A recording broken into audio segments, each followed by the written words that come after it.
எண்ணத்தில் நலம் இருந்தால் எல்லாம் சிறக்கும். ஜோதிடர் பொய்க்கலாம், ஜோதிடம் பொய்க்காது. வாழ்க்கைக்கு தேவை பணமா பாசமா? வாழ்வின் தலையான கடமையானது நாம் செய்யும் தொழிலில் ஏற்படும் தடைகளை தமது வீரதர பராக்கிரம துணிச்சலால் தகர்த்திருந்து தமது இலக்கை நோக்கி முன்னேறும் சூரியன் போல் செயல்பட்டு வாழ்வில் செல்வங்களை குவிக்க வேண்டும்.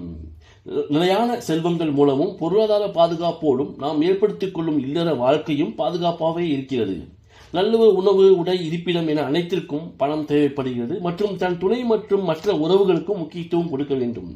அடுத்த கட்டமாக பணத்தை நோக்கி நமது இலக்கானது வீடு, வண்டி, வாகன மற்ற சுகங்களுக்காகவும் தாம் பெற்ற குழந்தைகளுக்காகவும் தமது விடாமுயற்சியோடும் தன்னம்பிக்கையோடும் செல்வம் திரட்டுவதில் தீவிரமாக செயல்பட்டு நம் குடும்ப சுகத்திற்காக பெரும் செல்வத்தை தன் வசப்படுத்தினால் மட்டுமே அங்கு சுகமானது தென்றல் காற்றாக இருக்கும்.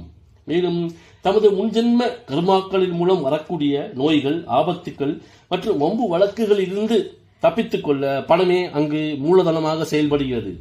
நாம் செய்யும் தொழில் அமைப்பானது லாப மேன்மையோடு இருந்தால் மட்டுமே நாமும் நமது குடும்பமும் சமுதாயத்தில் புகழ் அடைவதோடு நாம் இறந்த பிறகும் நம்மை இந்த சமூகமானது நாம் செய்த தொழிலை அடையாளப்படுத்தியே அழைக்கிறது.